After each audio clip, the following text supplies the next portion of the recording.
भारत में एक बार फिर से कोरोना वायरस की दस्तक सुनाई देने लगी है।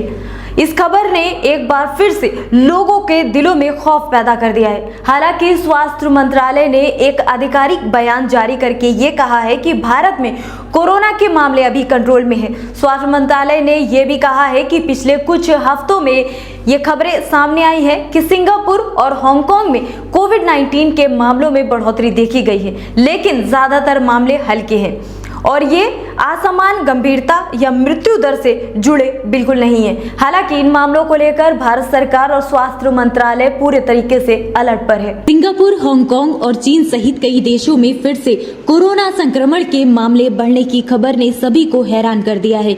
इसी कड़ी में ऑस्ट्रेलियाई क्रिकेट टीम के विस्फोटक बल्लेबाज ट्रेविस हेड कोरोना संक्रमित पाए गए हैं। वहीं big boss fame Shilpa Shirodkar भी कोविड का शिकार पाई गई। इंस्टाग्राम पर एक पोस्ट में शिल्पा ने लिखा, नमस्ते दोस्तों, मेरा कोविड टेस्ट पॉजिटिव आया है, सुरक्षित रहें और मास्क पहनें। जिस तरह से एशिया के दो देशों हांगकांग और सिंगापुर में कोरोना के मामले जहां तेजी से बढ़ रहे हैं, वहीं भारत में भी अब डराने वाले आंकड़े सामने आने लगे हैं।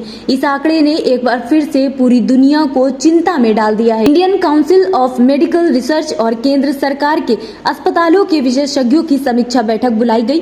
बैठक में निष्कर्ष ये निकाला गया कि भारत में वर्तमान कोविड-19 स्थिति नियंत्रण में है। 19 मई 2025 तक भारत में सक्रिय कोविड-19 मामलों की संख्या 257 है, जो देश की बड़ी आबादी को देखते हुए बहुत कम आंकड़ा है। इनमें से लगभग सभी मामले हल्के हैं, जिनमें अस्पताल में भर्ती होने की आवश्यकता नहीं है। इससे पहले की अगर हम बात करें तो साल 2020 जो कोरोना महामारी वाला साल कहलाया था, जिसमें अनेक लोगों ने अपनी जान गंवा दी। देश में 30 जनवरी को पहला मामला सामने आने के बाद 44 दिन बाद यानी 14 मार्च को कोरोना पॉजिटिव लोगों की संख्या 100 के पार पहुंच चुकी थी। इसके बाद ये आंकड़ा 1000 के पार 28 मार्च को पहुंच गया और करीब 100 से 1000 तक पहुंचने में केवल 14 दिन ही लगे। 18 मई को देश में संक्रमितों की तादाद 1 लाख को पार कर गई थी और हालातों पर काबू पाने के लिए 24 मार्च 2020 को शाम को भारत सरकार ने 21 दिन के लिए देशव्यापी लॉकडाउन का आदेश दिया था।